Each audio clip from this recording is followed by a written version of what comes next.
in the flood recovery.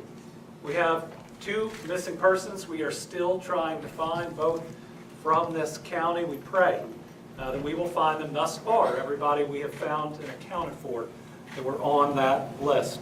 We're grateful for the President for a number of things. First, one of the fastest disaster declarations we've ever seen.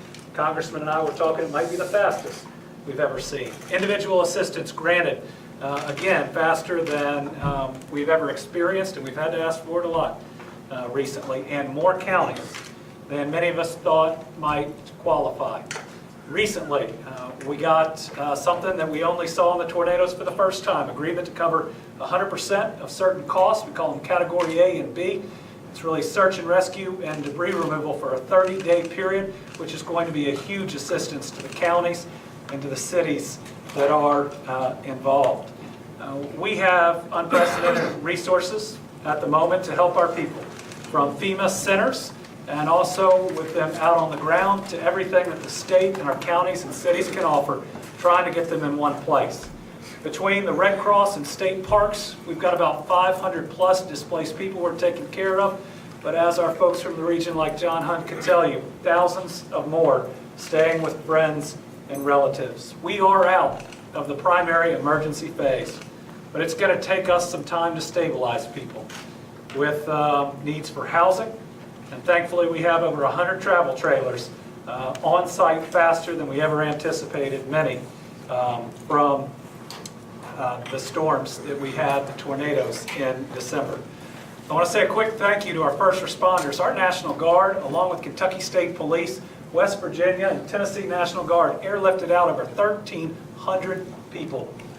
Our Kentucky State Police, Lexington Fire, and others with their boat rescues, we know it's 700 plus. Those are 2,000 of our people that wouldn't be with us here today, but for their incredible work. So for all of them, we are so thankful.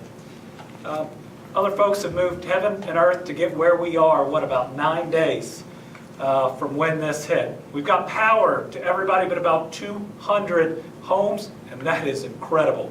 Water to more people than we ever thought was possible in this period of time. Cell phone service up. We even have cell phone service and internet at a state park in Buckhorn that I don't think has ever had cell phone service and internet. Today is beautiful, but the weather has not helped us out. It's either been raining or altogether too hot, but we know that the world has come to our aid with more donations and more dollars than we've ever seen. One message is the donations we need now are dollars. We are overwhelmed with clothes and water and the rest. There are a lot of good charities out there, including our Team Eastern Kentucky Tornado Relief Fund, the Red Cross, and others. What we need now are the dollars for the medium term and the long term rebuilding. But with that, let me turn it over to a president that when he called me, said, whatever you need. And I will tell him that I said, thank you, Mr. President, I need these 3 things. And one of them included individual assistance, and I was asking for it the day after, and he came through. We're really grateful to have you here. To us, in this response, there is no red or blue, R or D, there is just Team Kentucky, and thank you for being there for us. Thank you. Look, as you all know, we've suffered a consequence of climate change, a significant number of weather catastrophes around the nation. Just in the year and a half I've been president, I've flown over thousands of acres of fire, forest is burning, more forests burned down in the west, and the entire state of New Jersey, from New York all the way down to the Commonwealth Peninsula. And I'll tell you one of the things I've learned. Number one, you better have somebody who really knows how to run FEMA. I mean that sincerely, and I do. She has been incredible. You really have, Mr. Minister, you've been incredible. But also knowing that the outfit asking for the help is going to know what to do with it makes a big difference. You want to help everybody, every American the same way, but some outfits who are asking for help, some Democrat, Republican, doesn't matter. Some folks don't know what to do with it as quickly as they think they can use it. And so one of the reasons why, and I know Andy is probably I'm more of a pain in the neck, because when the flooding started, I called him first. Because I was down here at the time when Mayfield and Dawson Springs was before Christmas. And I watched, totally different thing, tornadoes, but I watched how this state responded. And as the dean knows, they get along now. Everybody gets when there's trouble, everybody jumps in. And I mean that's all the way from, Bishop Connell and I, we battle all the time on issues, but occasionally when it comes to Kentucky, when it comes to these issues, it's all one team. And I really mean it. And it really matters. And I was saying, I flew down here in a helicopter. I had had a great occasion. I said 5, I think it's 4 occasions to fly from the most western point of the state to the most eastern point. It's a magnificent state. It's been flying down here. You look at how beautiful it is. I mean, I really mean it. And you think of how incredibly heartbreaking it is that people, as you look at those creeks and streams that are now running brown, and you see from the helicopter, you see automobiles, everything from buses to automobiles to homes, literally in the middle of the water, on the side of the road. And you think to yourself, what in God's name happened to those, was it 37 now? It will be 38. 38 people were dead, and you hear about the grandmother and granddaughter who climbed 16 hours and got away, and ended up in trouble. And you see the pictures of those 4 beautiful children on television, you think, my God, what a devastating thing to be a parent, be in that circumstance. And you see a father who sacrificed his own life to save an injured driver. I mean, the things people do when there's really a crisis really matter. And Jill and I are grateful for the first responders, the National Guard, for what you do. I think first responders, at least up until not too long ago, were kind of taken for granted around the country. Not now, after COVID and some of the other things. I mean, it is back in my home state, Delmarva Peninsula area, the first responders are, they're the lifesavers. They've volunteer fire companies. These guys, there's that old saying, God made man, then he made a few firefighters, who the hell else runs into flames? But all kidding aside, think of all the things they've done. The National Guard stepped up, everything they've been asked to do. And flying home to home, county to county, pushing through the chaos and exhaustion, trying to save every single life you can is kind of who you are. I got to see you. I got to see you pretty up close and personal. And when I got elected, I promised to be, and it's not hyperbole, the president of all Americans. There really is no red and blue when it comes to these states. People are people, and they need help. And it's, like I said, it's unfortunate. It's my second visit to Kentucky for a crisis. And what I said holds true today. It's going to take a while to get through this. But I promise you, we're not leaving. Federal government, all its resources, we're not leaving. As long as it takes, we're going to be here.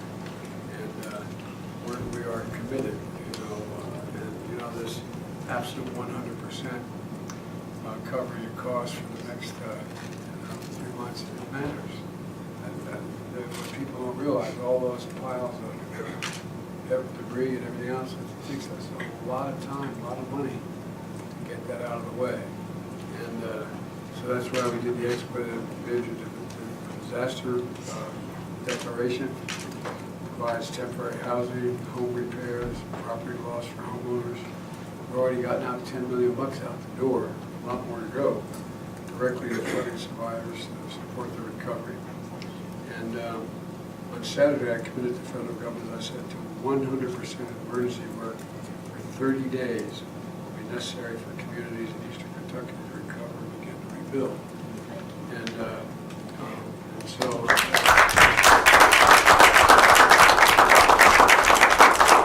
on the ground immediately after the flooding and working closely with the governor's office, search and rescue teams, distributing food and water and other necessities, getting power to restore water to communities, get phones, internet service back up, register survivors for disaster assistance, including $500 direct payment for immediate cost of food, water, and prescriptions. And FEMA's mobile disaster recovery centers are impacting communities. Some are going door to door to see who needs help. You know, one of the things I think that we all forget, in moments of crisis, not everybody is prepared to know how to respond, to know where to go, to know what to do. Not everybody is in the same circumstance. And so, if you're a survivor and you need and you have any cell service, go to 1-800-621-3362. 1-800-621-3363. 1-800-621-3362 directly. And you can find out where you have to go to get what you need.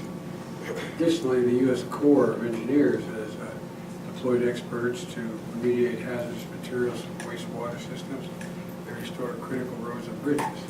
I don't know whether you have a calculation yet of how many roads and bridges you're going to need to be built and replaced, but we're going to get it done.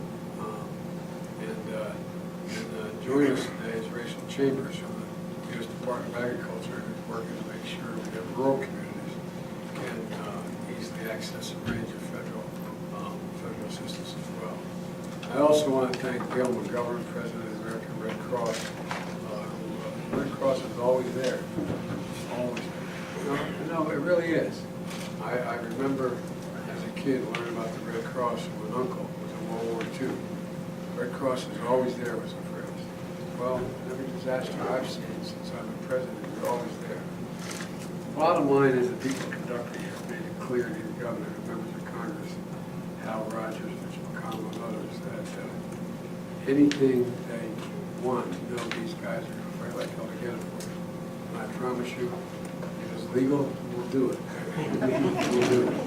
If it's not legal, we'll figure out how to change the law. So all kidding aside, there's a lot we have to do. People need some navigators. People who don't know, are devastated already, lost their home, trying to figure out who do I call, how do they need people help them navigate through this.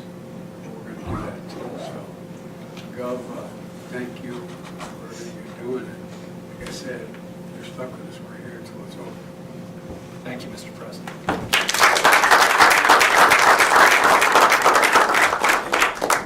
Next, we'll hear from a congressman who served this region, not for about as long as I've been alive. But it's not only the Dean of Congress, but he is always fighting for Eastern Kentucky. Regardless of the administration, he is steadfast in supporting Kentuckians and Kentucky families. For that, I'm grateful. Our working relationship has been wonderful, whether it is attracting new jobs or in this instance being there for our people. Congressman Rogers. Thank you, Governor. Those are nice words meant. Mr. President, we are so... You want this mic, boss? Mr. President, we are thrilled that you're here. I'll tell this, I think it's the truth. If not, we'll make it so. This storm occurred at 3 a.m. I think it was a Sunday. And I got the Kentucky delegation together, federal delegation, and we signed a letter to you requesting an emergency declaration. And before that day was out, the declaration was signed, which I think is a record time, the same day as the storm. And we've been on the response all the way through. And of course, the governor has been terrific in his leadership, pulling the state's assets together with federal help, thank goodness for FEMA and others. The volunteers have been great, and the spirit of the people of East Kentucky shines through. I'm reminded of the scripture that says, we are oppressed but not crushed, persecuted, not abandoned, struck down but not destroyed. So the people of this region are doing yeoman's work in cleaning up, reorganizing their lives, all the while being helped by angels like in this room, who are helping them get back to life. And Mr. President, you are our #1 booster, and we thank you for being here. Thank you. By the way, Dean, I didn't tell you, I had a little prejudiced view of Kentucky. Best thing that ever happened to my family is a girl from Owensboro decided to marry my brother Jim. And she bleeds blue. She went to University of Kentucky. That's the only part I get a little tired of sometimes. But anyway. I think next we're going to hear from somebody I've become on a first name basis with. That's FEMA Administrator Deanne Criswell. I will tell you, the two people at this table gave me their personal cell phones some months ago. And in the first three and a half hours, I had called both Gail McGovern and Administrator Criswell. And Administrator Criswell had been on a plane. She was landing in Tennessee. Immediately called back upon landing. And because of where she was and who she was talking to, the Tennessee National Guard came to our aid, bringing their helicopters with hoist capabilities within a matter of hours, making hundreds of saves. Just her being there and picking up the phone meant that there are Kentuckians with us today that would otherwise not be. Administrator. Thank you. Does this mic work? Yep. Like it does. You know, I'd like to start by first sharing my gratitude, Mr. President, to you and the First Lady for being here today and standing strong with the Commonwealth of Kentucky. It really means a lot to everybody here and my team that's here supporting. And on behalf of FEMA, Governor, for you and the First Lady of Kentucky, your emergency management office and all of the local emergency management officials, I just want to express my thank you to you for your outstanding leadership that you have shown over the last several really hard days. And I think you've heard this already, but I always like to recognize all of those amazing first responders that are out there supporting Kentuckians, many of them who have had personal loss and personal tragedy throughout this, and the fact that they continue to put their lives ahead of what their needs are to make sure that they're helping those that are in the greatest need. And finally, just to let you know that the nation stands behind you right now and is here to support Kentucky with what their needs are. It's been a really challenging situation to watch unfold. It's been heartbreaking and hard to really put in words the stories that we continue to hear. And I just want to say that we commit to being here with you on your road to recovery, and as Mr. President has said, for as long as you need us here. I would even add to that, we were still here for the tornadoes that happened just before Christmas of last year, and because we had a presence here, our team was able to mobilize very quickly to begin providing some coordination efforts and bringing in resources that could help with the flooding that was going on. So I'll give you just a quick update of what we're doing here on the ground. So far, we have deployed over 700 FEMA personnel to assist with the response and the recovery efforts that are ongoing. Our urban search and rescue teams, they will remain in the area on standby until you tell me that you don't want them here anymore. So they will be here to support you.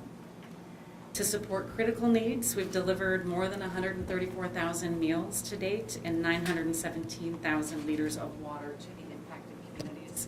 We will bring in more if you need more.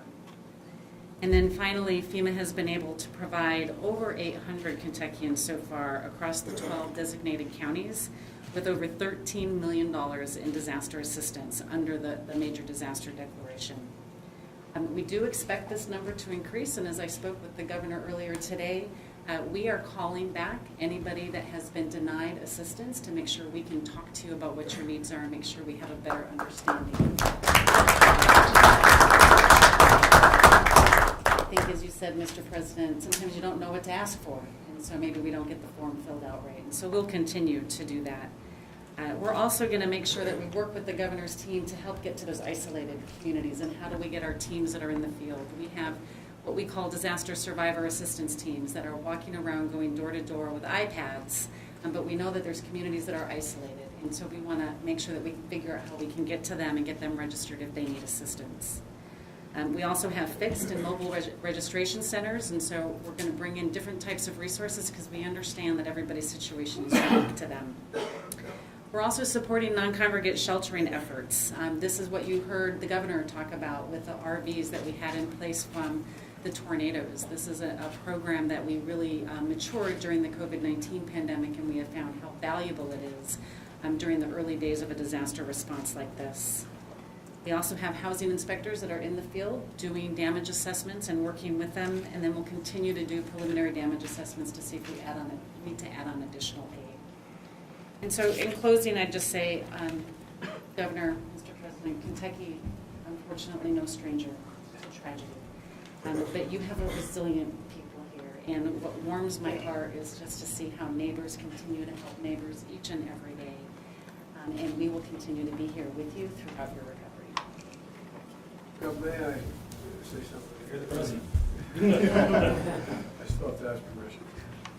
Kidding aside, you know, one of the things, and I think that maybe the congressman may agree with me, that is positive has changed, is for a while, the years that I've been in the Senate for a long time, since the 70s, we find that when there was a disaster that hit in one section of the country, there wasn't an overwhelming desire to vote to help that section of the country if you work from that section of the country.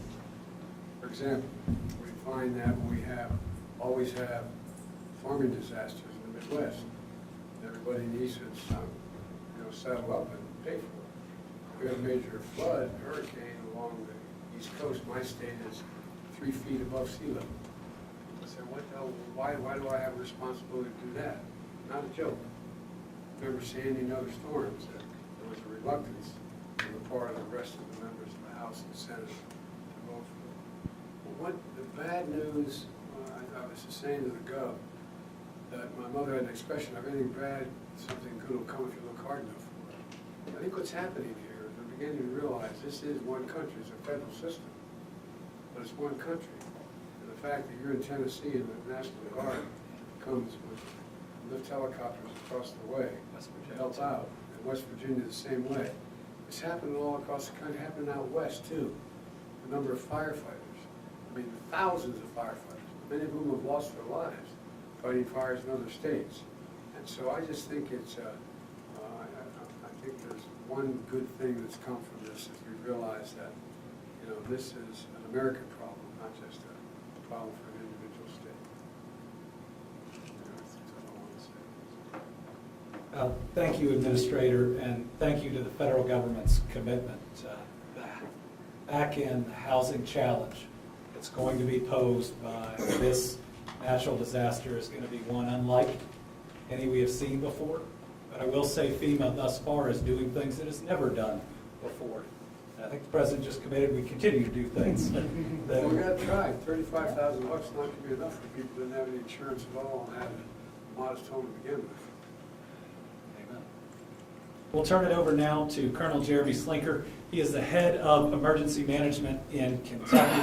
And I've got to say, he and his team have been doing an incredible job, also getting things done that we've never seen before. Now having, I think, every healthcare operator up and running, having to deliver water to so many of them. Colonel Slinker, you're doing a great job. Thank you, Governor. I appreciate that, Mr. President. Thanks for the opportunity. My comments will be very similar to what everyone has already else said, but just substantiates how true they are. I mean, it's been truly teamwork. And you just made the comment that I was going to mention. We have Team Kentucky. but I can't tell you how many other states have reached out to me offering assistance. And we have other states in our EOC and also in the impacted areas supporting our local emergency management office there as well. So it truly is Team United States. And I can't express enough the appreciation for all the support that's coming.